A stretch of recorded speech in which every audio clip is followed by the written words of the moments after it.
the Renault PR100. With 11,760 examples built, it was one of the most iconic classic French buses of all time. While there were single articulated versions, there was a double articulated bus of this type that was different from all the rest. This is the story of the Renault Megabus, the bus that was truly the biggest of them all. Hi, this is Jeffrey. Now, very recently I did a video on the Icarus 293, which was a double articulated bus. Now, in that video, I mentioned that the 293 could have been the longest bus in the world at that time, which was back in 1988. Now, a couple of viewers commented that there was a bus that was actually longer than the 293, which was the Renault Megabus. Now, I looked into the Megabus, and yes, it is, or it was, a little bit longer than the Icarus 293. So thank you very much for that information. And so that's what we're going to look at in this video, the Renault Megabus. It's a very intriguing story, so let's get started in learning about the Renault Megabus. It was the bus that was to be longer than all other buses. The Megabus was a bi-articulated bus built as part of a collaboration between two French manufacturers, Renault Véhicules Industriels, also known as RVI, and Heuliez Bus.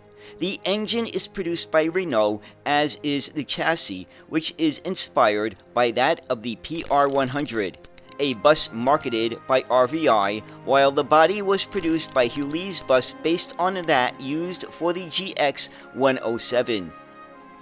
Marketed between 1986 and 1989, the Megabus was not repeated in the RVI range after this, and in fact remained the longest vehicle produced by the manufacturer. In 1982, RVI signed a cooperation agreement with the coach builder Heuliez. A number of vehicles resulted from this agreement, including the Megabus, sometimes called Tribus, which was the most impressive.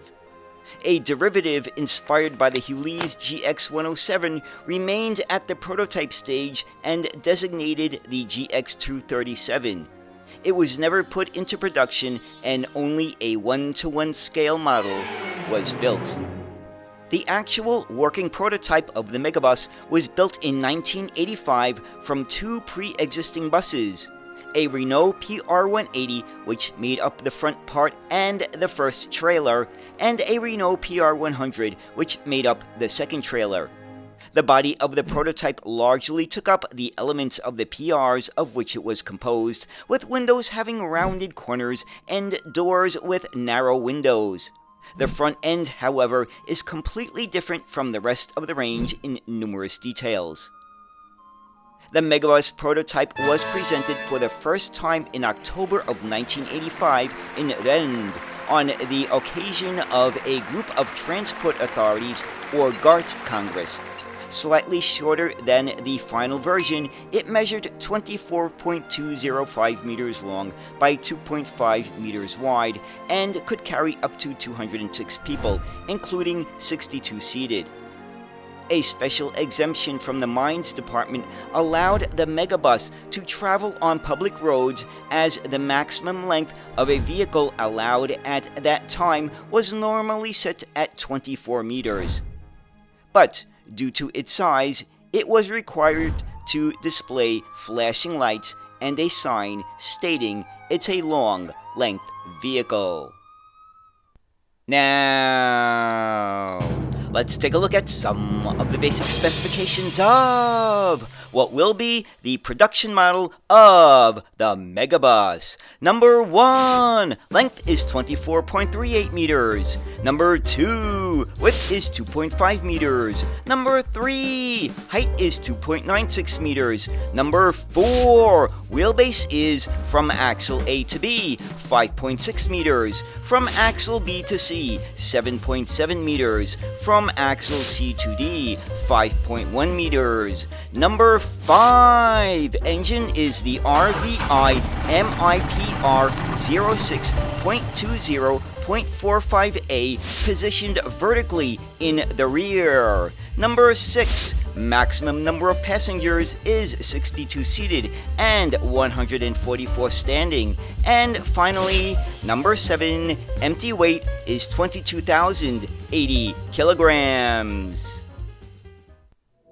Testing began on lines 4, 7, 8, and F of the Bordeaux network in September of 1986. It was subsequently tested on approximately 14 other French urban networks between late 1986 and January of 1990. It also carried out demonstrations outside of France, most notably in Geneva in the spring of 1989 and also in Amsterdam. Only one incident was noted during its tests. While in Lyon between November 1989 and January 1990 on the shuttle bus linking Charpennes to the La Dua campus of Line 78, it remained stuck in a jackknifed position at the entrance to the campus. Significant resources were needed to tow it, and the articulation joints were partly dismantled to get it out of its situation. Otherwise, testing showed that the Megabus drove much like a standard articulated bus and did not pose any problems in traffic. However, the low power of its engine was often highlighted as an issue. Of the 280 vehicles estimated to be built by RVI when designing the Megabus, production was ultimately limited to 10 units purchased by the CGFTE for the Bordeaux network, which was the only customer of the Megabus. This low level of enthusiasm was probably linked to the cost of the vehicle, estimated at 2.7 million francs, which was nearly double that of a normal articulated vehicle sold at 1.5 million francs. But there was also a renewed interest in the tramway. Many cities looking at the Megabus ultimately turned to this means of transport, while operation of the Megabus was being studied in the late 1980s. The Bordeaux Megabuses were delivered to the CGFTE in 1989 and were given the numbers 8981 to 8990. Major visual differences from the prototype were the squared-off windows and larger windows on the doors. In 1990, when the prototype ended its testing phase, it was made available to the CGFTE by RVI, which remained the owner, and the bus was given the number 8991. These vehicles were assigned to lines 7 and 8 of the Bordeaux network. Towards the end of the 1990s, the prototype was involved in an accident and received a PR100.2 front end, similar to that of the other Megabus vehicles. On December 21, 2003, the new Bordeaux tramway was inaugurated. Lines B and C, put into operation in February and March of 2004, replaced lines 7 and 8 and in fact led to the retirement of the Megabuses, which were scrapped, with the exception of 4 buses which were saved by 2 associations and 2 individuals. However, one of them was later destroyed, bringing the number of preserved Megabuses to 3. The Megabus truly showed that in the world of buses, size certainly does matter. And so there it is, the story of the Renault Megabus. What was, in 1988, the longest bus in the world.